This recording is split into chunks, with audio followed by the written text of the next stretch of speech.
విజయవాడ ప్రకాశం బ్యారేజీకి మొన్న వచ్చేటువంటి వరదల్లో 4 బోట్లు అయితే కొట్టుకురావడం జరిగింది. ఆ బోట్లు కొట్టుకురావడంతో ప్రకాశం బ్యారేజీ ఏదైతే ఉందో గేట్లు తగలటం అయితే జరిగింది. గేట్లు తగిలితే కొంత ప్రవాహం అయితే కొంత ఇబ్బందికరంగా మారింది. అసలు ఈ బోట్లు విషయం మీద మనతో పాటు మాట్లాడేందుకు టీడీపీ పార్టీ రాష్ట్ర నాయకులు మాదగాని గురునాన్న గారు. గురునాన్న గారు చెప్పండి, మొన్న విజయవాడలో వచ్చేటువంటి ఫ్లడ్కి చూస్తే 4 బోట్లు అయితే కృష్ణా బ్యారేజీకి అయితే రావడం జరిగింది. అసలు ఆ బోట్ల విషయం చూస్తే అధికార పార్టీ కానీ ప్రతిపక్ష పార్టీ అండి, మీ అంటారు. అసలు వాస్తవంగా అసలు ఆ బోట్ల గురించి ఏం చెప్తారు? ఇదంతా కుట్రకోణం కాదు, ఇదంతా టీడీపీ ఆడే మైండ్ గేమ్ అంటారు. ఏం చెప్తారు దీన్ని? ఏమంటే ఇది మైండ్ గేమ్ ఏముంటుంది దీంట్లో? మీకు ఒకటి రాజ్ కమల్ గారు చెప్పాలా?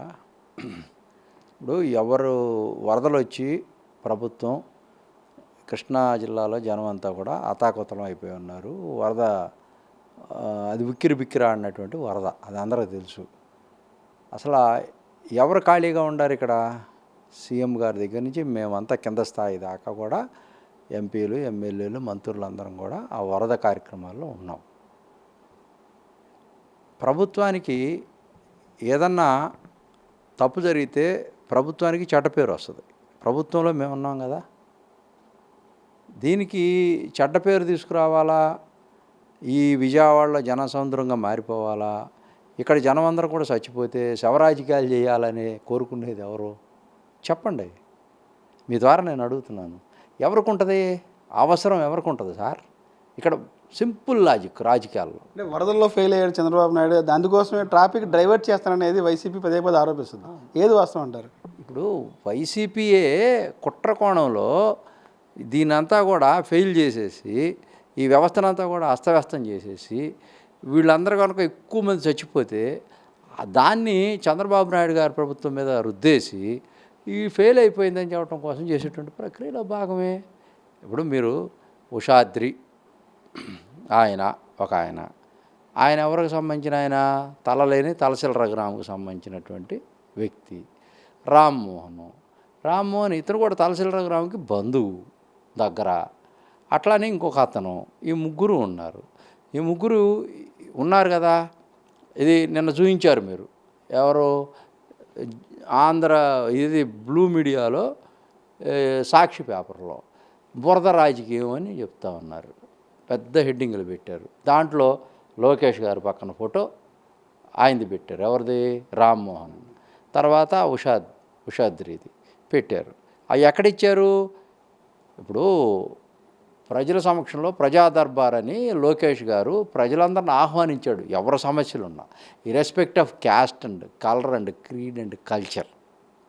ఇది నిజం. ఎవరయ్యా కులం గురించి మాట్లాడేది ఇక్కడ? ఎవరయ్యా పార్టీల గురించి మాట్లాడేది?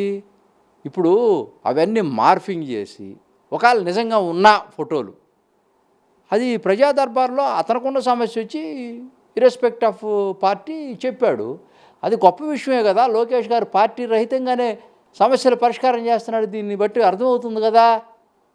ఇది ఇప్పుడు కామన్ సెన్స్ మీకు. అసలు జగన్మోహన్ రెడ్డి ఏం మాట్లాడుతూ ఉన్నాడు అన్న పేపర్లు రాసుకొచ్చి స్క్రిప్ట్ పెట్టుకొని అసలు ఒకదానికి పొంతం లేకుండా దళితుడు ఏమంటివి జగన్మోహన్ రెడ్డి గారు ఏమని సెలవిస్తేవి? కులమా అర్హతను నిర్ణయించున్నది?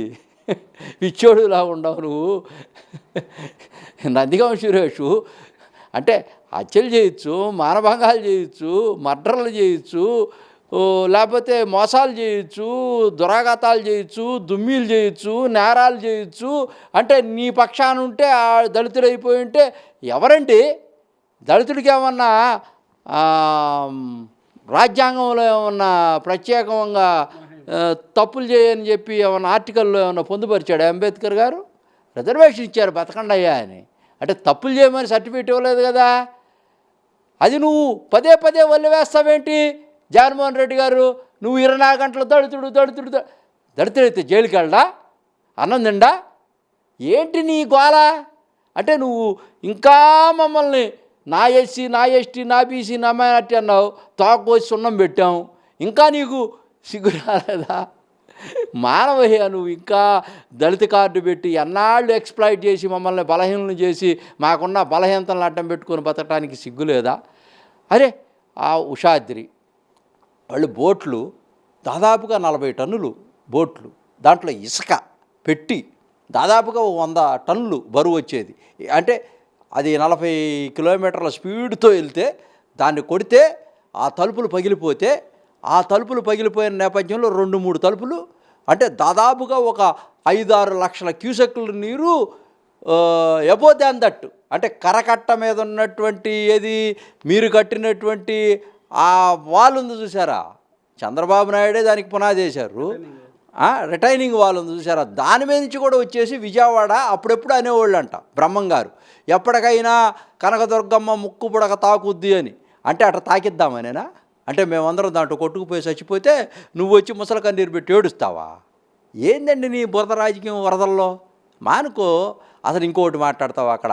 అసలు నువ్వు ఎవరిని చూడటానికి వెళ్ళావు నాయన? ఆ ఉషాశ్రీ అనేవాడు, ఈ రామ్మోహన్ అనేవాడు తలసిల్ర గ్రామం దగ్గర సెడ్జింగ్ చేస్తున్నారు. నేనే ప్రత్యక్ష సాక్ష్యం. నేను సెడ్జింగ్ చేస్తూ ఉంటే ఇసుక ఫ్రీగా ఇస్తున్నారని అంటే అప్పుడు తెలుగుదేశం పార్టీ ఇసుకని మీరు దోచేస్తున్నారని చెప్తే నన్ను తీసుకెళ్ళి అక్కడ ఉద్యమం చేయించి కరకట్ట మీద ఇది కృష్ణానది వారధి దగ్గర నేను నిజంగా అనుకున్నా, ఎవరికైతే మా దళితుల కోసం ఇళ్ళు కట్టడం కోసం ఉచితంగా మేము ఇసుక తోలుతున్నామని చెప్పాడు జగన్మోహన్ రెడ్డి స్వతహాగా నాకు.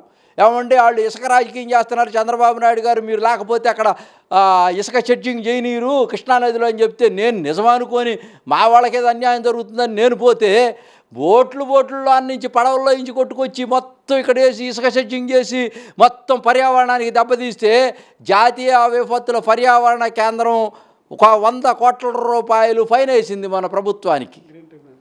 గ్రీన్ ఛానల్, గ్రీన్ పర్యావరణ నేషనల్ కమిటీ సంస్థ, అది 100 కోట్లు వేసింది. ఇంకా మీకు సిగ్గు రాలేదా? నేను అది ఇప్పుడు పసి కడతా ఉన్నా. అమ్మ ఎంత చేశారా బాబు మీరు అని. ఆ రోజున దేవినేని ఉమాగారు కూడా ప్రశ్నించాడు. వాళ్ళ మీద అభియోగాలు మోపారు, కానీ వీళ్ళు చేసినటువంటిది ఇప్పుడు బట్టబయలవుతూ ఉంది. ఈ యొక్క 3 రంగులు వేసుకొని వైసీపీ వాళ్ళంతా కలిసి ఇక్కడ తలసిల్ర గ్రాము, ఇక్కడ నందిగం సురేషు, ఒక పక్క అవినాషు, ఒక పక్క కొడాలి నాని, ఒక పక్క సజ్జల రామకృష్ణారెడ్డికి వీళ్ళందరూ హెడ్ చైర్మన్. ఆయన ఈ ఇసుక సెడ్జింగ్లో చేయటంలో నిష్ణాతుడు. ఆయన ఉదయం పేపర్లో ఉన్నప్పుడు విలేకరుగా ఉన్నప్పుడు, సాక్షి పేపర్లో విలేకరుగా ఉన్నప్పుడు, సంపాదకుడుగా ఉన్నప్పుడు ఇంత తెలివితేటలు లేవే. ఆయన కౌన్సిలర్ కూడా కాదు అసలు. కౌన్సిలర్కి ఎక్కువను ఏది చైర్మన్కి తక్కువ. ఆ కౌన్సిలర్ కానివాడు ఈ సకల శాఖలను కూడా మేనేజ్ చేస్తున్నటువంటి వ్యక్తి కోటాను కోట్ల రూపాయలు దోచేసి నిన్న వచ్చినటువంటి వరదల్లో ఆ బోటుల్ని అతి వేగంగా తీసుకొచ్చి శరవేగంగా కృష్ణానది బ్యారేజీని బ్రేక్ చేయాలా అనేటువంటిది, ఇదేందో తెలుసా? ఏ కేసు కిందకు వస్తుందో తెలుసా? ఇది దేశద్రోహం కేసు కిందకు వస్తుంది. దేశద్రోహం కేసు కిందకు వస్తుందండి రాజకమల్ గారు, దేశద్రోహం కేసు కింద వస్తుంది. అంటే ఇట్స్ అ నాన్ బెయిలబుల్. అంటే దేశద్రోహం అంటే పాకిస్తాన్ వాళ్ళు కుట్ర చేస్తే మన దేశంలో ఉన్నటువంటి స్వపక్షీయులు వాళ్ళకి చేరవేసేటువంటి కార్యక్రమంతో, వాళ్ళు ఇచ్చేటువంటి మెసేజ్తో ఇక్కడ ఉన్నటువంటి గూఢాచారి వ్యవస్థ అంతా కూడా మన ప్రాజెక్టులు మొత్తం కూడా బ్రేక్ చేసి ఈ రాష్ట్రంలో దేశంలో ఉన్నటువంటి మిసైల్స్ను మొత్తం కూడా బ్రేక్ చేసి జనాల మీదకు పంపించేసి మనల్ని భారతదేశం మొత్తాన్ని అతాకుతలం చేయటమే. ఇది స్పష్టం. It's a very clear. అంటే బోట్లకు సంబంధించి ఎవరైతే శేషాద్రి ఉన్నారో, రామ్మోహన్ ఉన్నారో, వాళ్ళంతా టీడీపీకి సంబంధించిన వాళ్ళే. టీడీపీ గెలిచిన తర్వాత ఉత్సవాలు చేశారు. ఇదే కృష్ణానది పరివాహక ప్రాంతాల్లో బోట్ల మీద ర్యాలీ చేశారని చెప్పి వైసీపీ ఒక వీడియో రిలీజ్ చేస్తుంది, ఫోటోలు వీడియో కూడా. అదంతా టీడీపీ బ్యాచ్ చేయండి, టాపిక్ డైవర్ట్ కోసమే చేస్తారనేది చెప్తారు. ఏం చెప్తారు? కరెక్ట్గా పక్కా నా దగ్గర ఆధారాలు ఉన్నాయి. చంద్రబాబు నాయుడు గారు గెలిచిన తర్వాత ఎవరు ర్యాలీలు చేయలేదు, ఇది పక్కా. ఎప్పుడు చేశారో తెలుసా? లోకేష్ గారు ఆయన యొక్క యువగళం పాదయాత్ర చేసేటప్పుడు బోట్ల ర్యాలీ చేశారు, అది నాకు తెలుసు, స్పష్టత ఉంది. It's a very clear. తర్వాత ఈ ఉషాద్రి, ఈ రామ్మోహన్ అనేవాళ్ళు 2019 దాకా తెలుగుదేశమే, 19 దాకా తెలుగుదేశమే వాళ్ళు. So no doubt about it. తర్వాత వీళ్ళు ఈ యొక్క ఇసుక సెడ్జింగ్ చేయడానికి, ఈ మాఫియా చేయడానికి, ఇసుక మాఫియా చేయడానికి ఈ క్వార్జీ ఇవన్నీ కూడా చేశారు. దాంట్లో అక్కడ ఉద్దండరాయుడుపాలెంలో ఉండేటువంటి ఈ బోట్లని తీసుకొని ఇక్కడికి వచ్చి ఫెర్రీ దగ్గర అక్కడ లంగర్లు ఎట్లా కట్టారు? 3కి జాయింట్ కట్టారు. దేనికి అది లంగరేస్తే సరే కదా, ఇక్కడ అట్లా కాదు, నైలాన్ తాళ్ళుతో ఇట్లా లంగర్ మొత్తం ఇట్లా ఇట్లా ఇట్లా ఇట్లా వేసి 3 పెనేసి కట్టి 3టిని ఒకేసారి పంపించారు. 3 ఎట్టొస్తాయి సార్, లంగర్లు వేశారు. ఒకసారి మనం ఆలోచించుకుందాం సామాన్యుడిగా, నేను చెప్తున్నా. ఓ లంగరేసి పెట్టారు, 3 లంగర్లు ఒకేసారి కొట్టుకొని పోతాయా? 3 బోట్లు ఒకేసారి అక్కడికి వస్తాయా? ఇంకొక 2 బోట్లు వచ్చినాయి, ఆ 2 బోట్లు పైనుంచి వెళ్ళిపోయినాయి, అవి చిన్నవి కాబట్టి. సరే, ఇన్ని బోట్లు ఒకేసారి కొట్టుకొస్తాయా? ఒకే ప్రాంతంలో కట్టేసినాయి. ఇది ఏంటంటే ఒక డ్రామా కంపెనీ లాగే ఉంది. ఇది కావాలని వాంటల్ని చేసినట్టే ఉంది. ఇది తప్పకుండా నిగ్గుదేల్చడానికి ప్రభుత్వం దాని మీద దృష్టి పెట్టింది. అది అంతటి వాళ్ళైనా సరే దాన్ని డిస్మాంటిల్ చేస్తాం, వాళ్ళని తీసుకొస్తాం, లోనేస్తాం. వీళ్ళకి ఎవరైతే కోర్టుల్లో ఉండారో, ఎవరైతే జైళ్ళలో ఉండారో పీటీ వారెంట్లు కూడా ఇస్తాం. మళ్ళా బెయిల్ ఇవ్వకుండా మళ్ళీ పీటీ వారెంట్లు ఇస్తాం. మళ్ళీ వాళ్ళని విచారణ కోసం తీసుకొస్తారు. చట్టం తన పని తాను చేసుకొని పోతానే ఉంటుంది. ఇది కంటిన్యూ. సంబంధం లేని వ్యక్తులు నందిగామ సురేష్ని, తలసల రఘురామ్ ఇరికిస్తున్నారు. ఇదంతా పార్టీ పరంగా చెప్పంటారు. నిజంగా వాళ్ళని అన్యాయం ఇరికిస్తున్నారా? ఏమంటే వాళ్ళిద్దరిని ఎందుకు ఇరికించకూడదు సార్? ఇరికించాలి సార్, ఎందుకు ఇరికించాలా? ఇంకా వేరే లేరా? సజ్జలను ఇరికించచ్చుగా, మేము సజ్జలను ఇరికించచ్చు కదా, కొడాలి నానిని ఇరికించచ్చుగా. ఇప్పుడు కొడాలి నాని వ్యక్తిగతంగా అసాసినేషన్ చేశాడు కదా, అతని మీద ఉన్నంత కోపం తెలుగుదేశం పార్టీలు ఇంకెవరి మీద లేదు కదా. మరి వంశీ మీద ఇరికించవచ్చు కదా. మరి వాళ్ళిద్దరిని ఎందుకు పెడతాం అంటే, కరకట్టకి కృష్ణానది పరివాహక ప్రాంతంలో ఇటొకతను అటొకతను ఉన్నాడు. వాళ్ళు కాపలాదారులాగా ఉన్నారు. కృష్ణానదికి ఫ్రాంచైజ్ ఇచ్చేశాడు జగన్మోహన్ రెడ్డి గారు. కృష్ణానదిని మీరు ఏదైనా చేసుకోండి అని దాచేసుకొని.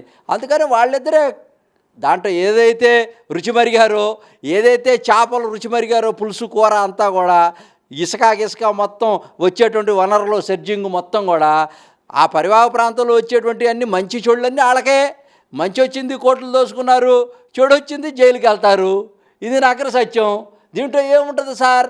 వాళ్ళ యొక్క అనుయాయులే కంపల్సరీ. అసలు ఎవరు కూడా ఈ దేశద్రోహంలో ఉండేవాళ్ళు చాలా అభియోగాలతో కొన్ని సంవత్సరాలు జైల్లో నుండిపోయారు. No bail, no only gun, only pen ఏమి ఉండదు దీంట్లో. అంతా కూడా పోలీస్ వ్యవస్థ, మెన్ అంతా కూడా చట్టం తన పని తాను చేసుకొని వెళ్ళిపోద్ది. ఏదో ఆశపడతా ఉన్నారేమో, ఎక్కడికి ఎప్పుడు కూడా వీళ్ళకి బెయిల్స్ రావు. దీంట్లో స్పష్టత ఉంది.